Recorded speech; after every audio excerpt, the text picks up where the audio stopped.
A colonial election has been called to be held in April of next year, 1896. This election will be one of the most notable and important elections in our history, as over 80,000 women will at last help to shape the political and moral compass of our government. Those opposed to women's franchise that would have seen women remain solely in their homes will be watching. They will blame all ills that might befall us in the next 3 years, and indeed beyond, on the respectable and capable women who have considered and researched and decided upon their vote in good conscience. This event comes as the result of no small feat. The Women's Suffrage League and the Women's Christian Temperance Union, along with many trade unions and other societies and organizations, fought a long battle for adult suffrage.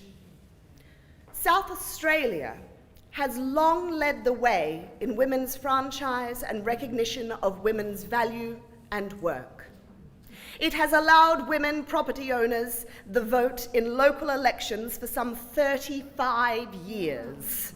It has recognized the intellectual potential of women through the passing of an act determining that both sexes should receive compulsory education.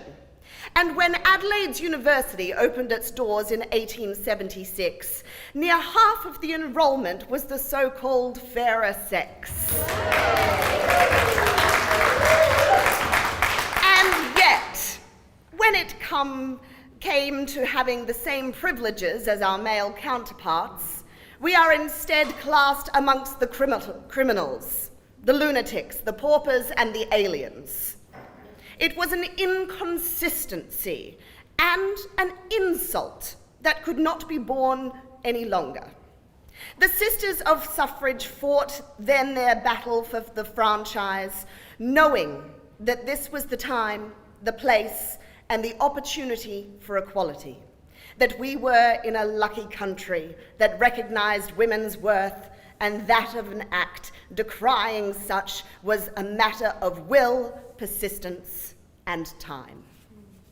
It is all too easy with such knowledge, with such morsels handed to us in the name of equality, to become complacent. As mothers, wives, workers, women have much to do, and it can seem reasonable to leave the fight to our sisters, to those who seem to have more time, resources, or fire in their bellies. But it was through the dogged efforts of not a handful, but hundreds, if not thousands of women and our allies across this whole nation that we will enjoy the franchise in this coming election. Never forget the hardships your sisters faced traveling across South Australia to garner signatures and support. Never forget the disappointment as 5 times the government considered bills promising women the vote, only to deliberately and underhandedly sabotage them for the perceived good of individual members. Due to these tireless efforts and to the good and common sense of the Kingston government, we have been granted the franchise, which our Premier, Mr. Kingston, has labelled the greatest constitutional reform ever enacted in South Australia.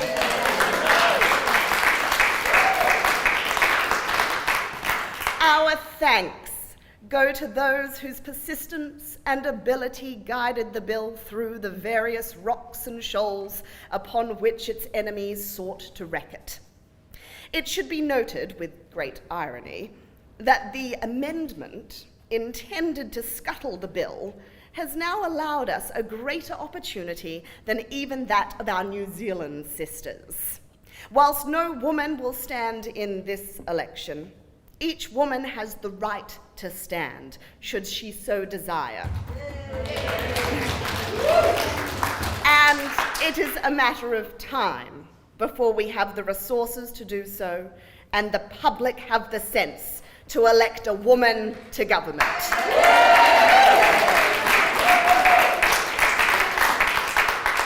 Until such a time as we have a female candidate, we must instead rely on our men to carry into Parliament our rights, needs, and demands.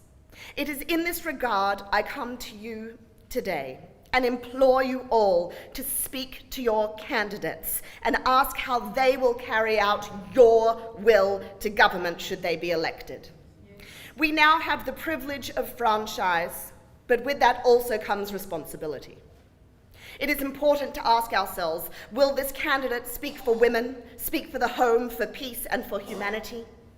We have long fought for a safer and fairer community, one in which our women fear not their husbands or strangers, in which our children have fathers at home at a goodly hour, in which our streets are free of licentious behavior and poor role models. Will your candidate support a 6 o'clock closing of the public bars, that families might see their men home after work? Yes, yes. Is he a puppet of the liquor trade, a believer that the profit from drink is more important than the sanctity and sobriety of our homes? Will your candidate support the banning of the sale of alcohol to children? Will he support raising the age of protection for women to 18? What are his views on divorce and separation and the maintenance of women who have been victims of their husband's violence or neglect? Where does he stand on the matter of federation? Do not sneer at this question, for federation is almost certain in the near future. We must make sure we do not lose the gains we have made here in the process. Ask your candidate if he is willing to work for you, not just in the Houses of Parliament in Adelaide, but across Australia. These are some of the questions we must ask of our candidates before we promise them our support. The candidates we vote for must carry the well-being and agency of our women with him in all things. He must value the work we do and the perspective we hold. We have worked hard and earnestly to secure the vote on the same terms as men. But if we are to see women hold more public positions, we cannot rest on the achievement of franchise, but we must be active and attentive within the enactment of our franchise. We must also be familiar, not only with our candidates, but with the process of election itself. It is no good having a vote if it cannot be counted correctly. I beseech all of you to study the electoral process. Know which electorate you are in and where you shall vote. Meet your candidates and ask them the questions you have, even if they are uncomfortable in answering. Do not be lured into a false sense of security by a candidate's allegiance to a party. The party system. The party system is fraught with danger. Some believe they must vote for the party ticket no matter what the result might be, but I do not believe this. Instead, vote for the man you believe to be the best and for the principles which promote good citizenship. I also warn against selling your vote for a personal benefit. Voting demands self-sacrifice. We should not only consider our own needs, but that of the community at large. Consider as well the counting process that shall be used. Use your vote wisely, as a vote for a candidate with little chance of success may rob a more deserving candidate of a crucial vote. The polling process itself will be simple enough, but there shall be mock polls before the election so that none can say she does not know the proper way to mark her vote. For those that have no access to a polling booth or shall be indisposed or travelling, a provision has been made for the postal voting. There shall be no excuse or impediment to our democratic vote. In this election, let the naysayers to adult suffrage be proven wrong. Let us show that the women of South Australia are the same before and after voting, and that the world will not collapse into chaos when women have their rightful say in their own governance. Let them see that women of all stations desire the vote, and let us make ourselves felt in both the making and perhaps the administration of the law. Let us use our intellects, our talents, and our power to effect change, to see society bettered by our views and experiences.